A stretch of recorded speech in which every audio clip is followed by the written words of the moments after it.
Hello students, welcome back to our official YouTube channel crack Bengal. আজকের আলোচ্য বিষয় হলো WBSSC PYQ 1999 থেকে 2012 যে সিরিজটা সেটা নিয়ে আলোচনা হবে। তার মধ্যে কোনটা নিয়ে আলোচনা হবে না, 2001-এর হিস্ট্রি পিজির কোশ্চেন নিয়ে আজকে আলোচনা করব।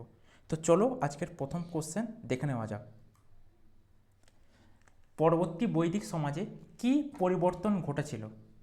পরবর্তী বৈদিক যুগের সমাজে যে পরিবর্তন এসেছিল তা হলো পুরোহিত তথা ব্রাহ্মণ শ্রেণীর মর্যাদা অনেক বৃদ্ধি পায়, সমাজে নারীর অধিকার সংকুচিত হয়ে পড়ে। এছাড়া এই সময় অর্থনৈতিক ক্ষেত্রে নানা পরিবর্তন দেখা দেয়। পরবর্তী প্রশ্ন, ভক্তি আন্দোলন ইসলামের দ্বারা কিভাবে প্রভাবিত হয়েছিল? ভারতে মধ্যযুগের ইতিহাসে ধর্মীয় ক্ষেত্রে সমন্বয় চিন্তাধারার বহিঃপ্রকাশ ঘটেছিল সুফি ও ভক্তিবাদী আন্দোলনের মাধ্যমে। এই ভক্তি আন্দোলন ইসলামের দ্বারা প্রভাবিত ছিল, কেননা সুফিবাদের উদ্ভব ভারতের বাইরে হয় এবং এদেশে আসার পর তা আরও গতিশীল হয়ে পড়ে। সুফি প্রচারকদের মধ্যে আব্দুল করিম জিলি, শেখ আলাউদ্দৌলা সিমনামে, আব্দুল হামিদ গঞ্জালি, শেখ শিহাবুদ্দিন সোহরাবুর্দি, শেখ আব্দুল কাদির জিলানি, জালালউদ্দিন রুমি, ইবনেউল আরাবি প্রমুখ উল্লেখযোগ্য। ভারতের নানা সময় প্রচলিত 161টি সুফি গোষ্ঠীর মধ্যে 6টি ধারা টিকে ছিল। সুফিরা হিন্দু ধর্মের নানা আচরণ গ্রহণ করেছিলেন। সুফিদের একটা অংশ রক্ষণশীল ইসলাম ধর্মে প্রবল দাবিদার হয়ে ওঠে। এগুলোর মধ্যে এছাড়াও আরও যে জিনিসগুলো দেখে রাখবেন, নিজামুদ্দিন আউলিয়া, খাজা মঈনুদ্দিন চিশতি, এই যে চিশতি সিলসিলা, আরও যে সিলসিলাগুলো আছে সেইগুলোকে দেখে যেও তোমরা, এখান থেকেও কিছু প্রশ্ন দেবে। পরবর্তী প্রশ্ন, ভারতে ঊনবিংশ শতকের প্রথমার্ধে 4টি কৃষক ও আদিবাসী বিদ্রোহের উল্লেখ করো। এই বিদ্রোহগুলি কোথায় ও কবে হয়েছিল? ঊনবিংশ শতকের প্রথমার্ধে ভারতে প্রধান কৃষক বিদ্রোহ হলো সন্ন্যাসী ফকির বিদ্রোহ, রংপুরের কৃষক বিদ্রোহ, চুয়ার বিদ্রোহ ও উড়িষ্যার কৃষক বিদ্রোহ। রংপুরের কৃষক বিদ্রোহ হয়েছিল বাংলাদেশে, সন্ন্যাসী ফকির বিদ্রোহ হয়েছিল বাংলাদেশে এবং চুয়ার বিদ্রোহ হয়েছিল মেদিনীপুরে। এই সময় 4টি উপজাতি বিদ্রোহ হলো হো বিদ্রোহ, কোল বিদ্রোহ, খোন্দ বিদ্রোহ এবং সাঁওতাল বিদ্রোহ। সিংভূমে হো বিদ্রোহ, বিহারের ছোটনাগপুর অঞ্চলে কোল বিদ্রোহ, উড়িষ্যার গড়জাত অঞ্চলে খোন্দ বিদ্রোহ এবং বাংলা, বিহার ও উড়িষ্যার বিস্তীর্ণ অঞ্চলে সাঁওতাল বিদ্রোহ হয়েছিল। এই বিদ্রোহগুলো সাল তারিখগুলো একটু দেখেছো, এখানে কাজে দেবে। কোর্ট নেপোলিয়নের গুরুত্ব কী ছিল? 1804 খ্রিস্টাব্দে নেপোলিয়ন কর্তৃক বিধিবদ্ধ কোর্ট নেপোলিয়নের মধ্য দিয়ে ফ্রান্সের বিভিন্ন স্থানের আইনগুলির মধ্যে সামঞ্জস্য বিধান হয়।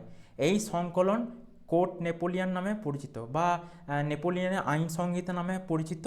কোর্ট নেপোলিয়নের মাধ্যমে সারা দেশে প্রচলিত নানা ধরনের আইনের পরিবর্তে একটি আইনাবলী ফ্রান্সে কার্যকর হয়। এর ফলে আইনের ক্ষেত্রে জটিলতার অবসান হয়, যেমন অভিন্ন দেওয়ানি ও ফৌজদারি আইন বিধিবদ্ধ হয়। আইনের চোখে সকলের সমতা, ধর্মীয় সহনশীলতা, ভূমিদাস প্রথা ও সামন্ত প্রথার বিলোপ, উত্তরাধিকারীর ক্ষেত্রে সাম্য স্থাপিত হয়েছিল, যা ইউরোপের অন্যান্য দেশকে প্রভাবিত হয়েছিল। বোঝা গেল? এবার আমরা চলে যাবো পরবর্তী প্রশ্নের দিকে। গান্ধা শিল্পের প্রধান বৈশিষ্ট্যগুলি কী ছিল? গান্ধা শিল্পের বিষয়বস্তু ভারতীয় হলে তা ছিল গ্রিক বৌদ্ধ শিল্প। এর বিষয়বস্তু গ্রিক ধারায় অনুসৃত, তবে শক কুষাণদের রীতি দ্বারা তা পরিবর্তিতও হয়েছিল। অনেকে এই শিল্পকে গ্রিক বৌদ্ধ শিল্পরূপেও আখ্যায়িত করেছেন। পরবর্তী প্রশ্ন, মুঘল ভারতে জায়গিরদারি সংকটের প্রধান কারণ কী ছিল? সম্রাট আকবর বা মহামতি আকবরের শাসনকাল থেকেই রাজস্বের পরিমাণ বৃদ্ধি পায় এবং এই রাজস্ব জনসাধারণের কাছে গুরুভার হিসাবে দেখা যায়।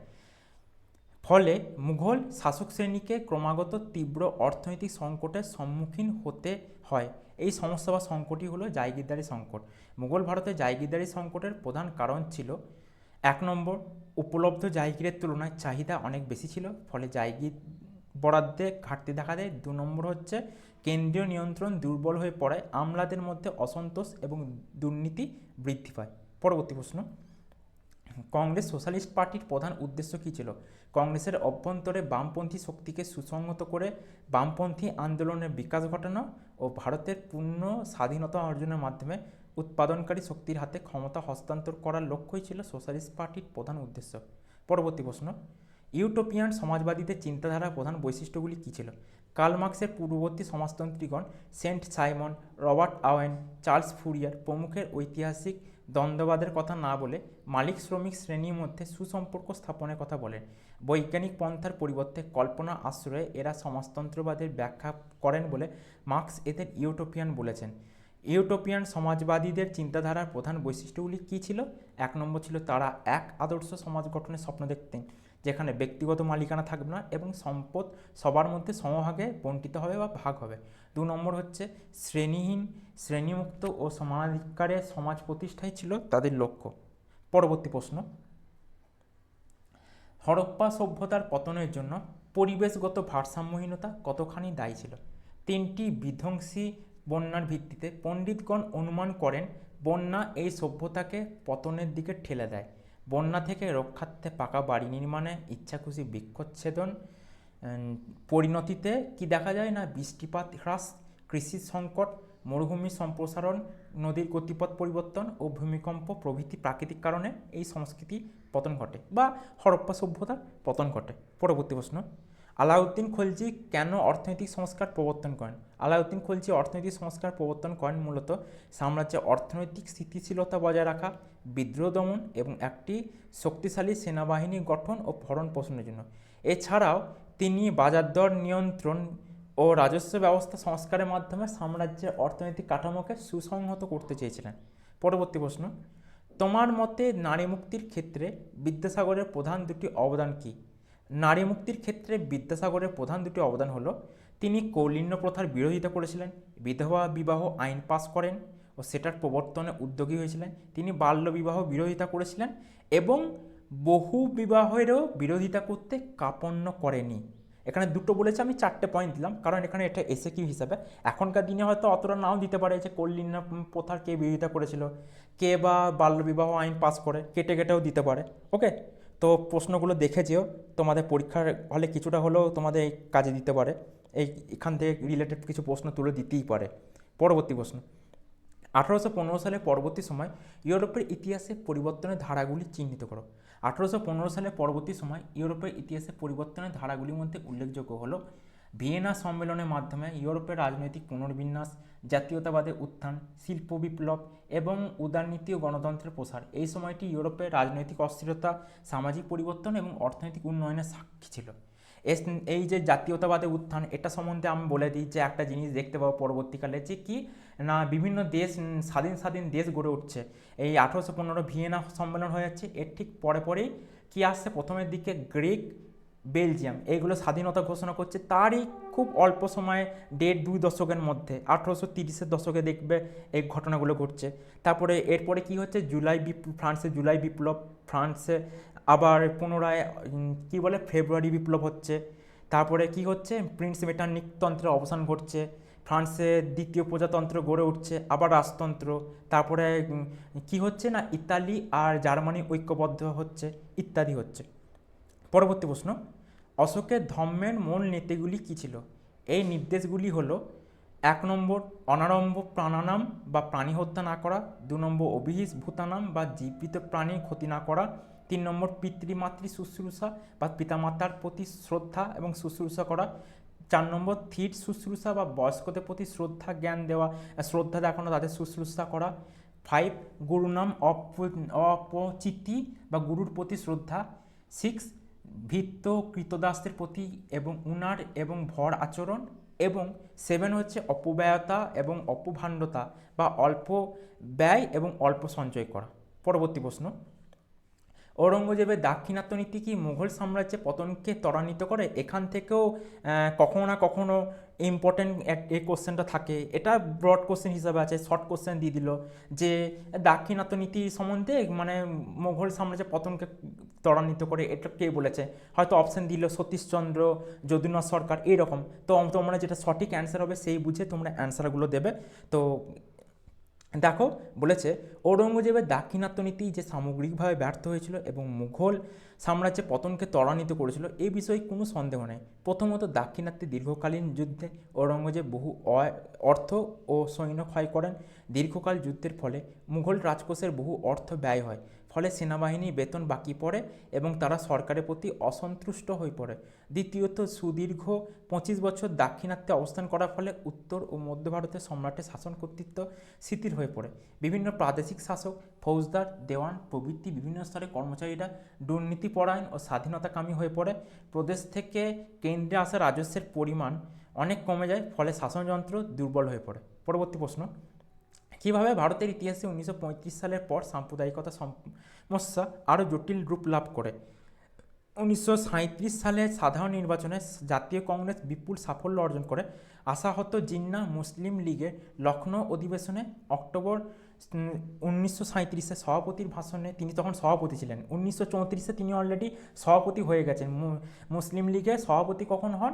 1934 সাল নাগাদ মোটামুটি হয়ে যান। এটা দেখবে অনেক বইয়ে সাল তারিখ নিয়ে একটু ডিবেট থাকে। ওকে, তো যাই হোক, তিনি সভাপতি হয়েছিলেন এবং সভাপতি ভাষণে কংগ্রেস শাসনকে হিন্দু শাসনের নামান্তর বলে ঘোষণা করেন এবং এই হিন্দু আধিপত্যের হাত থেকে মুক্তি পাওয়ার জন্য তিনি সর্বশ্রেণী মুসলমানদের ঐক্যবদ্ধ হওয়ার আহ্বান দেন।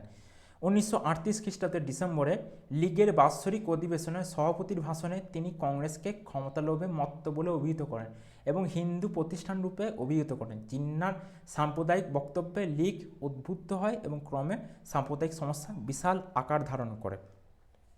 এইটা তো ঘটনাটা হলো। এরপরে আমরা আর কি বলবো, এরপরে আমরা আরও মাঝে মাঝে ক্ষণে ক্ষণে দেখতে পাই পাকিস্তান আন্দোলনের জন্য বিভিন্ন রকম দাঙ্গা হাঙ্গামা হয়। কি বলবো, সব থেকে শেষে 1946 যে কলকাতা দাঙ্গা হাঙ্গামা, এটা একটা চূড়ান্ত লেভেলের ছিল। তারপরে যখন দেশ ভাগ হয় তখনও দাঙ্গা হাঙ্গামা টুকটাক হচ্ছিল, বা তারপরেও কিন্তু কন্টিনিউ হচ্ছিল। ওকে, পরবর্তী প্রশ্ন, দ্বিতীয় বিশ্বযুদ্ধের আশু কারণগুলি আলোচনা করো। কতগুলি রাষ্ট্র স্বীয় বা তাদের নিজেদের সাম্রাজ্যবাদী লালসা চরিতার্থ করতে গিয়ে দ্বিতীয় বিশ্বযুদ্ধকে অবশ্যম্ভাবী করে তুলেছিল। একদিকে জার্মানি, ইতালি ও জাপানের আগ্রাসন, অন্যদিকে পশ্চিমী দেশগুলো ভারসাম্য ব্যবস্থাকে অটুট রেখে নিজেদের স্বার্থ অক্ষুণ্ণ রাখার প্রয়াস ইউরোপকে বারুদের স্তূপে পরিণত করেছিল। জাতীয় স্বার্থ রক্ষা কল্পে এই শক্তিগুলো আদর্শবাদী সংঘাতে অবতীর্ণ হয়েছিল এবং দ্বিতীয় বিশ্বযুদ্ধকে অনিবার্য করে তুলেছিল। এই যে দেখো, এখানে একটা জায়গা তোমার থাকবে যে কি না, ওই ভার্সাই সন্ধিকে টিকিয়ে রাখার একটা চেষ্টা থাকবে, ঠিক আছে, ভার্সাই ব্যবস্থাকে অটুট রাখার চেষ্টা।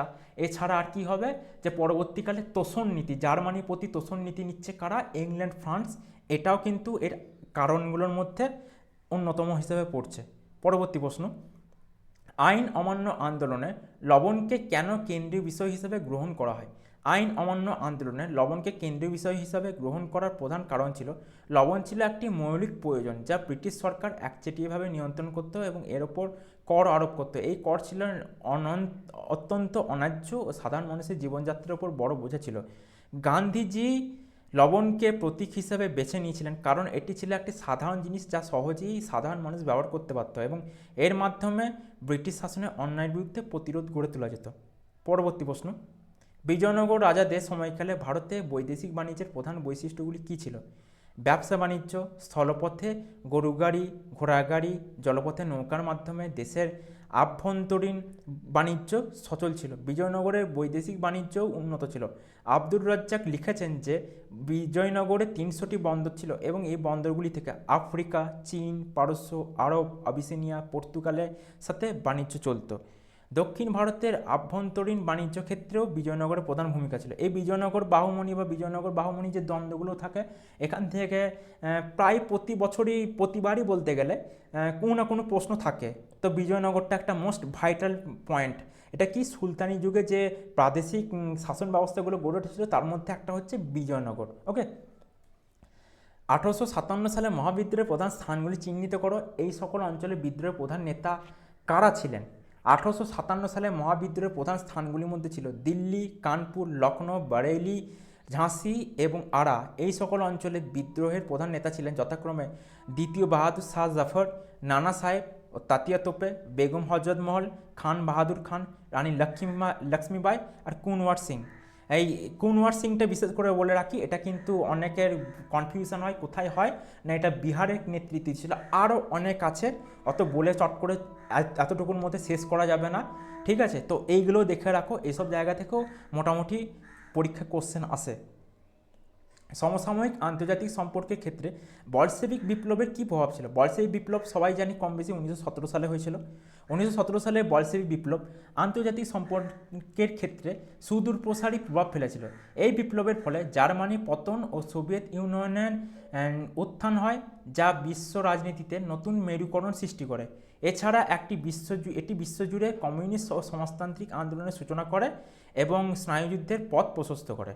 তো এইখানে কি হয়, সোভিয়েত ইউনিয়ন ইউএসএসআর নামে দেশ গঠন হচ্ছে। রাশিয়া এই বিপ্লবেরই খুব তাড়াতাড়ি পর, কয়েক মাস পর বা এক বছরের মধ্যে এরা মুভ আউট করছে। ওরা কী করছে, প্রথম বিশ্বযুদ্ধ থেকে সরে দাঁড়ানোর চেষ্টা করছে আস্তে আস্তে। তখন আমরা দেখতে পাই মার্কিন যুক্তরাষ্ট্র আস্তে আস্তে সেই জায়গা পূরণ করছে, এবং মার্কিন যুক্তরাষ্ট্র যেহেতু এবার আস্তে আস্তে লিডিং পজিশনে চলে আসায়, তখন অক্ষ শক্তি, ওই যে ত্রিশক্তি মৈত্র ত্রিশক্তি চুক্তি ওই যে আছে, জার্মানি, ইতালি, তারপরে বুলগেরিয়া, তুরস্ক, এইগুলো, এই দলটা, এই পক্ষটা হেরে যাচ্ছে। তারপরে ফ্রান্স, ইংল্যান্ড এবং মার্কিন যুক্তরাষ্ট্র এই পক্ষটা জয়লাভ করছে। আজকের মতন এতটুকুই। পরবর্তী দিনে আবার আরও কিছু প্রশ্নপত্র নিয়ে তোমাদের সাথে আলোচনা করতে চলে আসবো। ভিডিওটিকে ভালো লাগলে লাইক করো এবং চ্যানেলটিকে সাবস্ক্রাইব করো।